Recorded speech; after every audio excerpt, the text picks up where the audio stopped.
Okay.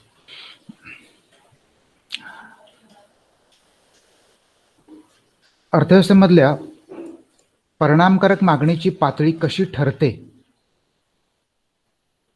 हे आपण आज समजावून घेणार आहोत. ओके.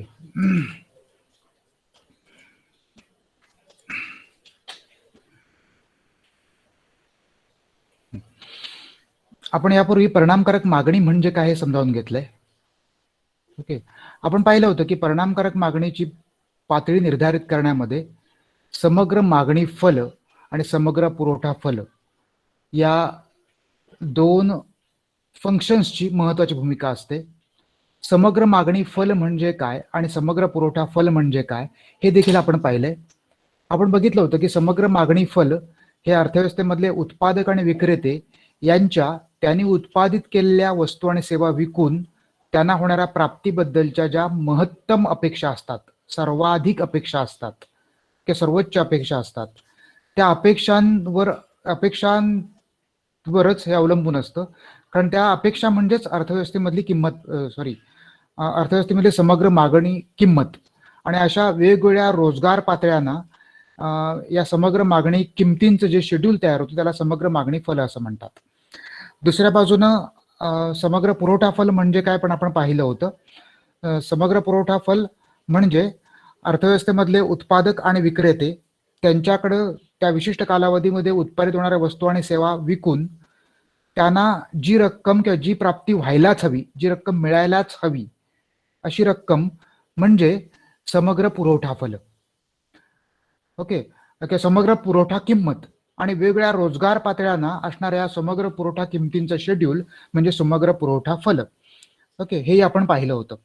आपण हेही बघितलं होतं की समग्र मागणी फल आणि समग्र पुरवठा फल दोन्ही रोजगार पातळीशी निगडीत आहेत.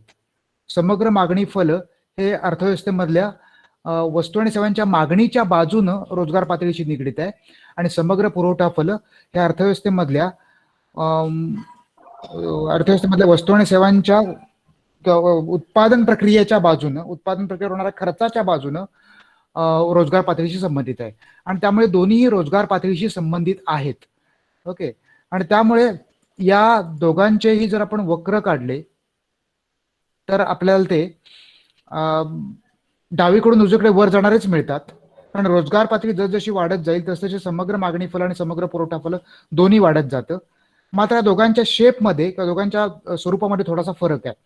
ओके. म्हणजे उदाहरणार्थ आता इथे आपण या तक्त्यामध्ये रोजगार पातळ्या, वेगवेगळ्या रोजगार पातळ्यांना असणाऱ्या समग्र मागणी फल आणि समग्र पुरवठा फल, ॲग्रिगेट डिमांड फंक्शन ADF आणि ॲग्रिगेट सप्लाय फंक्शन ASF यांची आकडेवारी घेतली आहे. ओके. इथं अर्थव्यवस्थेमधल्या रोजगार पातळ्या लाखांमध्ये आहेत. 1 लाख, 2 लाख, 3 लाख, 4 लाख, 5 लाख वगैरे वगैरे. आणि या प्रत्येक रोजगार पातळीशी समग्र मागणी फल किती आहे आणि समग्र पुरवठा फल किती आहे याची आकडेवारी आहे. ओके. आता समग्र मागणी फलामध्ये काय होतं, या महत्तम अपेक्षा असतात. म्हणजे विशिष्ट रोजगार पातळी, एवढ्या लोकांना रोजगारामध्ये घेतल्यानंतर एवढ्या वस्तू निर्माण होतात आणि तेवढ्या वस्तू निर्माण झाल्यानंतर त्या वस्तू आणि सेवा विकून जे मॅक्झिमम अपेक्षित आहे प्राप्तीच्या रूपानं ती प्राप्ती म्हणजे समग्र मागणी फल. त्यामुळे इथे 1 लाख लोक रोजगारामध्ये असताना उत्पादक आणि विक्रेत्यांना 10 कोटी एवढी प्राप्ती अपेक्षित आहे. 2 लाख असताना 20 कोटी या पद्धतीनं, 3 लाख असताना 28 कोटी, 4 लाख असताना 34 कोटी वगैरे वगैरे. ओके. त्याच पद्धतीनं समग्र पुरवठा फल सुद्धा रोजगार पातळीशी निगडीत आहे. ओके. समग्र पुरवठा फल हे काय दर्शवतं, तर वेगवेगळ्या रोजगार पातळ्यांना किंवा विशिष्ट रोजगार पातळीला ज्या काही वस्तू आणि सेवा उत्पादित होतात, विशिष्ट लोकांना विशिष्ट संख्येनं रोजगारामध्ये घेतल्यानंतर जेवढ्या काही वस्तू आणि सेवा उत्पादित होतात त्या वस्तू आणि सेवा विकून जी रक्कम त्यांना उत्पादन प्रक्रियेमध्ये टिकून राहण्यासाठी, उत्पादकांना आणि विक्रेत्यांना उत्पादन प्रक्रियेमध्ये टिकून राहण्यासाठी जी रक्कम त्यांना मिळालीच पाहिजे, मिळायलाच हवी, त्याच्यापेक्षा कमी रक्कम मिळाली तर ते उत्पादन प्रक्रियेमध्ये टिकून राहू शकत नाही, त्यांना व्यवसाय बंद करून बाहेर निघून जावं लागेल. ओके. त्यामुळे व्यवसाय बंद न करता उत्पादन प्रक्रिया पुढे चालू ठेवता यावी, उत्पादन प्रक्रियेमध्ये टिकून राहता यावं, यासाठी जी रक्कम त्यांना मिळालीच पाहिजे ती रक्कम म्हणजे ASF, aggregate supply function. Okay. ही रक्कम थोडी डिमांड फंक्शनपेक्षा कमी असते कारण ह्या मॅक्झिमम अपेक्षा असतात. डिमांड फंक्शनमध्ये जास्तीत जास्त रक्कम अपेक्षित असते, महत्तम रक्कम अपेक्षित असते. इथे त्यांच्या नफ्याच्या अपेक्षा असतात. आणि इथे एएसएफ मध्ये किंवा समग्र पुरवठा फलामध्ये त्यांच्या या किमान अपेक्षा असतात की एवढे मिळायलाच हवेत तरच आम्ही उत्पादन प्रक्रियेमध्ये टिकून राहू शकू. ओके. आणि त्यामुळे ही रक्कम थोडी प्रत्येक रोजगार पातळीपाशी कमी असते. इथे उदाहरणार्थ 1,00,000 रोजगार पातळी असताना 4 कोटी एवढी अपेक्षित रक्कम आहे, किमान अपेक्षित रक्कम. ही कमाल म्हणजे मॅक्झिमम आणि ही किमान म्हणजे मिनिमम. ओके. एएसएफ तर 4 कोटी रक्कम अपेक्षित आहे. 2,00,000 रोजगार लोक ज्यावेळेला रोजगारामध्ये असतील त्यावेळेला 9 कोटी रुपये अपेक्षित आहेत. 3,00,000 लोक ज्यावेळेला रोजगार असतील त्यावेळेला 19 कोटी वगैरे वगैरे. या पद्धतीनं हे सुद्धा जसजशी रोजगार पातळी वाढत जाते तसतशी वाढत जाते. एएसएफ सुद्धा वाढत जाते आणि एडीएफ सुद्धा वाढत जाते. मात्र या दोघांच्या वाढीमध्ये फरक आहे. ओके. आणि त्यामुळे त्या दोघांच्या वक्रामध्ये सुद्धा फरक पडतो. एडीएफच्या बाबतीत काय होतं, एडीएफ सुरुवातीला तीव्र वेगाने वाढत जाते. सुरुवातीला या एडीएफच्या वाढीचा वेग जास्त असतो. सुरुवातीला अपेक्षा खूप असतात, प्रचंड असतात. ओके. परंतु जसजशी रोजगार पातळी पुढे सरकत जाते, बरोबर आहे, उत्पादन प्रक्रियेचा खर्च वाढत जातो. ओके. आणि त्या तुलनेत उत्पादन होत नाही, अशा वेळेला या अपेक्षा हळूहळू कमी होत जातात. त्यामुळे नंतर पुढच्या पातळीवर जाऊन पुढच्या टप्प्यावर एडीएफ ची जी वाढण्याचा दर आहे तो हळूहळू कमी होत जातो. ओके. त्यामुळे ती कमी दराने वाढायला लागते. आणि त्यामुळे काय होतं, एडीएफचा जो वक्र आहे तो सुरुवातीला तीव्र वेगाने वाढतो आणि नंतर मात्र तो हळूहळू त्याचा जो स्लोप आहे तो कमी कमी होत जातो, कारण त्याच्या वाढीचा दरच कमी होतो. या उलट एएसएफच्या बाबतीत काय घडतं, एएसएफ सुरुवातीला कमी वेगाने वाढते. सुरुवातीला किमान रक्कम जी मिळालीच पाहिजे ती सुरुवातीला कमी असते तुलनेनं. मात्र जसजसे रोजगार पातळीमधल्या लोकांची संख्या वाढत जाते तसंच एकंदरीत उत्पादन प्रक्रियेचा खर्च पण वाढत जातो. ओके. आणि उत्पादन प्रक्रियेचा खर्च वाढत गेल्यानंतर ही जी किमान रक्कम मिळायलाच हवी, ओके, ही जी किमान रक्कम मिळायलाच हवी सर्व अर्थव्यवस्थेमधल्या सर्व उत्पादकांना मिळून एकत्रितपणे. इथं आपण कुठल्या एका विशिष्ट एका उत्पादकाचा विचार करत नाही आहोत, कारण आपण हे मॅक्रो इकॉनॉमिक्स मध्ये विचारात घेतो आहोत, स्थूल अर्थशास्त्रामध्ये आहोत आपण. ओके. त्यामुळे इथे एका उत्पादकाचा विचार नाहीये, तर अर्थव्यवस्थेमधल्या सगळ्या उत्पादकांना जी किमान रक्कम मिळालीच पाहिजे ती रक्कम इथं एएसएफच्या रूपाने आपण समजावून घेतो आहोत. ओके. तर रोजगार पातळी जसजशी वाढत जाईल तसा उत्पादन प्रक्रियेचा खर्च पण वाढत जाणार आहे आणि तो अधिक वेगाने वाढत जाईल. आणि त्यामुळे हा खर्च जसजसा वाढत जाईल तसतशी ही जी रक्कम किमान रक्कम मिळायलाच हवी ती रक्कम सुरुवातीला कमी वेगाने वाढेल पण नंतर मात्र जास्त वेगाने वाढेल. ओके. जास्त वेगाने वाढेल. याचं कारण काय, ही सुरुवातीला कमी वेगाने वाढते आणि नंतर जास्त वेगाने वाढते, आणि ही सुरुवातीला जास्त वेगाने वाढते नंतर कमी वेगाने वाढते. ओके. या दोघांचं जे कारण आहे, या दोघांचं कारण अर्थव्यवस्थेमधल्या जो लेबरचा सप्लाय कर्व आहे, अर्थव्यवस्थेमधला जो श्रमाचा पुरवठा वक्र आहे त्याच्याशी आहे. ओके. हे असं का घडतं, एडीएफ सुरुवातीला सुरुवातीला जास्त वेगाने नंतर कमी वेगानं, आणि एएसएफ सुरुवातीला कमी वेगाने नंतर जास्त वेगानं वाढत जाते. असा फरक का घडतो, याचं महत्वाचं कारण हे अर्थव्यवस्थेमधल्या लेबर सप्लाय कर्व जो आहे, म्हणजे श्रमाचा पुरवठा वक्र जो आहे त्याच्याशी निगडीत आहे. काय होतं, सुरुवातीच्या पातळीवर ज्यावेळेला कमी लोक, म्हणजे 1,00,000 लोक रोजगार, समजा अर्थव्यवस्थेमध्ये 5 लाख लोक समजा एकूण बेरोजगार आहेत असं गृहीत धरूया. अर्थव्यवस्थेमध्ये एकूण 5 लाख लोक बेरोजगार आहेत असं आपण गृहीत धरूया. आता 5 लाख लोकांतले 1,00,000 लोक ज्यावेळेला रोजगारामध्ये घेतले जातील त्यावेळेला 4 लाख लोक बेरोजगार शिल्लक राहतील. ओके. बेरोजगारांची संख्या जास्त आहे, त्यामुळे इथं हे जे पुढचे लोक जे आहेत ती कमी वेतनावर काम करायला तयार होतील, त्यामुळे उत्पादन प्रक्रियेचा खर्च जो आहे तो तुलनेनं कमी राहील. ओके. आणि तुलनेनं उत्पादन प्रक्रियेचा खर्च कमी असल्यामुळे इथं नफ्याच्या अपेक्षा जास्त राहतील आणि त्यामुळे इथे एडीएफ जास्त राहील. ओके. नफा जसा जास्त मिळायला लागेल तशा अपेक्षा आणखीन वाढत जाणार. एक वस्तू विकल्यामुळे 10 रुपये नफा मिळतोय म्हटलं अपेक्षा आणखीन वाढणार, पण तोच नफा जर 8, 7, 6 असा कमी कमी यायला लागला की अपेक्षा पण कमी कमी व्हायला लागतात. ओके. सुरुवातीच्या काळात बेरोजगार लोक जे आहेत ते कमी वेतनावर काम करायला तयार होतात, कारण बेरोजगार लोकांचं प्रमाण अर्थव्यवस्थेमध्ये जास्त असतं आणि रोजगारामध्ये आलेल्या लोकांचं प्रत्यक्षातलं प्रमाण कमी असतं. ओके. त्यामुळे उत्पादन प्रक्रियेचा खर्च सुरुवातीला कमी असतो आणि त्यामुळे नफ्याच्या अपेक्षा जास्त असतात, त्यामुळे सुरुवातीला एडीएफ जास्त वेगाने वाढते.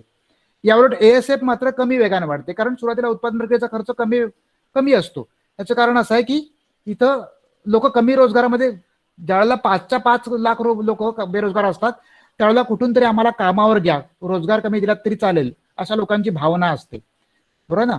आम्हाला पैसे कमी मिळाले तरी चालतील, पण आम्हाला कामाच्या हाताला काम द्या, असं लोकांचं म्हणणं असतं. बरोबर. त्यामुळे सुरुवातीला कमी वेतनावर लोक काम करत असतात आणि त्यामुळे सुरुवातीला उत्पादन प्रक्रियेचा खर्च कमी असतो आणि त्यामुळे ASF ची व्हॅल्यू पण कमी असते. ओके. आणि त्यामुळे ASF सुरुवातीला कमी वेगाने वाढते. परंतु ही लोक जसजशी रोजगारामध्ये यायला लागतात, ओके, तशी बेरोजगार असणाऱ्या अर्थव्यवस्थेमध्ये लोकांचं प्रमाण कमी होतं. मग 4 लाख बेरोजगार असतात, मग 3 लाख असतात, मग 2 लाख असतात, मग 1 लाख असतात. असं ज्यावेळेला घडायला लागतं, ज्यावेळेला अर्थव्यवस्थेमध्ये बेरोजगार लोकांचं प्रमाण कमी कमी व्हायला लागतं, त्यावेळेला हे त्यांना जे बेरोजगार लोक असतात त्यांना माहिती असतं की आता बेरोजगार लोकांचं प्रमाण कमी आहे आणि लोकांची मागणी मात्र जास्त आहे कामगारांची. अशा वेळेला ते कमी वेतनावर काम करायला तयार होत नाही, त्यामुळे ते वेतन दर वाढवून मागतात. ओके. आणि ज्यावेळेला हे वेतन दर वाढवून मागतात त्यावेळेला अर्थव्यवस्थेमधले जे पूर्वीचे कामावर असतात ते पण वेतन दर वाढवून मागतात आणि त्यामुळे उत्पादन प्रक्रियेचा खर्च वाढत जातो आणि उत्पादन प्रक्रियेचा खर्च वाढत गेल्यानंतर नफ्याच्या अपेक्षा कमी होतात आणि नफ्याच्या अपेक्षा कमी झाल्यामुळे ADF मग पुढच्या काळात कमी वेगाने वाढते.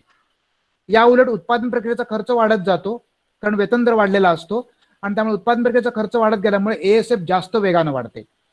ओके. तर अशा प्रकारे हा जो ADF चा वक्र आहे तो सुरुवातीला जास्त वेगाने आणि नंतर कमी वेगाने वाढतो, त्याचा उतार कमी होतो. ASF दोन्ही डावीकडून उजवीकडे वर जाणारेच आहेत, मात्र दोघांच्या उतारामध्ये हा फरक आहे. आणि ASFच्या वक्राच्या बाबतीत काय घडतं, तर ASFचा वक्र सुरुवातीला कमी मंद वेगाने वाढतो मात्र नंतर वेगाने वाढतो. त्यामुळे हे दोन वक्र अशा प्रकारे उपलब्ध होतात. ओके. हे दोन वक्र, एकच मिनिट, हे दोन वक्र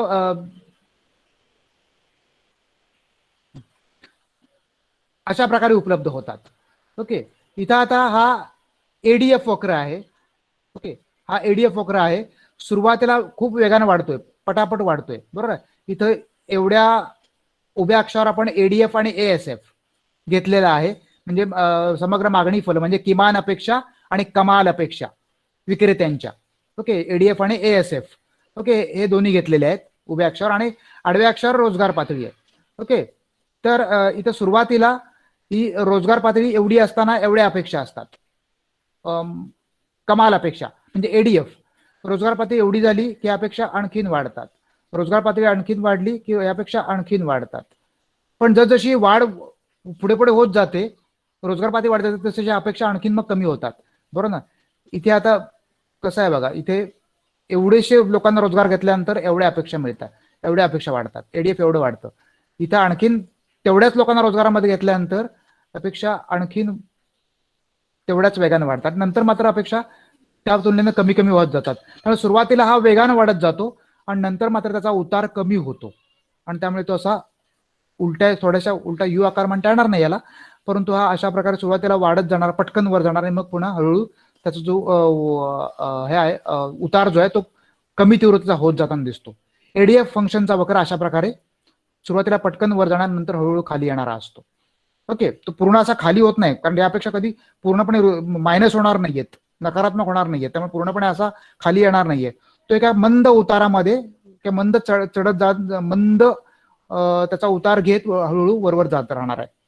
याउलट ASFच्या वक्राच्या बाबतीत काय होतं, सुरुवातीला अगदी मंद उतार असतो, बरोबर. सुरुवातीला अगदी मंद उतार असतो, मात्र पुढे जाऊन हा उतार तीव्र होतो. ओके. म्हणजे इथं आता सुरुवातीचा उतार जो आहे तो अगदी मंद आहे. ओके. इथं सुरुवातीला फारसा उतार नाहीये, बरोबर. इथे सुरुवातीला फारसा म्हणजे रोजगार पातळीवर लोकांना घेतलं तरी खर्च फारसा वाढत नसल्यामुळे या किमान अपेक्षा पण जास्त वाढत नाहीत. परंतु पुढे पुढे जसं हे वाढत जाईल, जसं हे रोजगार पातळी वाढत जाईल तसं काय होणार आहे, त्यांच्या अपेक्षा पण वाढत जाणार, किमान अपेक्षा वाढत जाणार, कारण उत्पन्न प्रक्रियेचा खर्च वाढत जाणार आहे. ओके. त्यामुळे नंतर हा तीव्र उताराचा होत जातो. ओके. अशा प्रकारे हे दोन वक्र डावीकडून उजवीकडे वर जातात. ओके. मात्र त्यांच्या उतारामध्ये फरक पडतो. हा ASF वक्र आहे आणि हा ADF वक्र आहे. आता परिणामकारक मागणीची पातळी कुठे ठरते, तर ज्या बिंदूपाशी ASF आणि ADF दोन्ही सारखे होतात. ओके. ज्या बिंदूपाशी ASF आणि ADF दोन्ही सारखे होतात तो बिंदू हा परिणामकारक मागणीचा बिंदू आहे. आकृतीमध्ये E बिंदूपाशी ASF आणि ADF एकमेकाला छेदतात आणि त्यामुळे E बिंदूपाशी अर्थव्यवस्थेमध्ये परिणामकारक मागणीची पातळी आणि संतुलित रोजगार पातळी निर्धारित होते. हा परिणामकारक मागणीचा बिंदू आहे. परिणामकारक मागणीचा का, कारण या बिंदूपाशी अर्थव्यवस्थेमधली जी मागणी आहे ती पुरेशा खरेदी शक्तीचा पाठबळ असणारी मागणी आहे आणि एका विशिष्ट रोजगार पातळीला निर्धारित करणारी मागणी आहे. म्हणून ती परिणामकारक मागणी असं केन्स म्हणतो. ओके, आता हा संतुलित रोजगार पातळीचा बिंदू असेल. संतुलित रोजगार पातळीचा बिंदू का असेल? कारण याच्या अगोदरचा बिंदू जर असेल तर अगोदरच्या बिंदूपाशी या ज्या कमाल अपेक्षा आहेत, मॅक्झिमम अपेक्षा म्हणजे एडीएफ फंक्शन हे एएसएफ पेक्षा जास्त राहील, किमान अपेक्षांपेक्षा जास्त राहील. आणि त्यामुळे उद्योजकांना नफ्याच्या अपेक्षा अजूनही राहतील आणि त्यामुळे ते अधिकाधिक उत्पादन करत राहतील आणि त्यामुळे अधिकाधिक लोकांना रोजगारामध्ये घेत राहतील. त्यामुळे अगोदरच्या पातळीवर जर अर्थव्यवस्था असेल तर ती पुढे पुढे सरकत राहील आणि ती ई बिंदूपाशी येईल. ओके, कारण इथं कमाल अपेक्षा ज्या आहेत, मॅक्झिमम अपेक्षा त्या किमान अपेक्षापेक्षा जास्त आहेत. ओके, त्यामुळे इथं जर अर्थव्यवस्था असेल ते आपोआप पुढे सरकून ई बिंदूपाशी येईल. जर अर्थव्यवस्था पुढे गेलेली असेल तर इथं किमान अपेक्षा जास्त आहेत आणि कमाल अपेक्षा कमी आहेत. म्हणजे याचा अर्थ जो उत्पादन प्रक्रियेचा खर्च आहे तो नफ्यापेक्षा जास्त आहे आणि उत्पादन प्रक्रियेचा खर्च जास्त असल्यामुळे किमान अपेक्षा जास्त असल्यामुळे काय होईल, लोकांना रोजगारामधनं कमी केलं जाईल. हे उत्पादक लोकांना रोजगारामधनं कमी करतील आणि पुन्हा एकदा कमी हळूहळू कमी करण्यात पुन्हा अर्थव्यवस्था ई बिंदूपाशी येईल. त्यामुळे ई हा संतुलनाचा बिंदू आहे.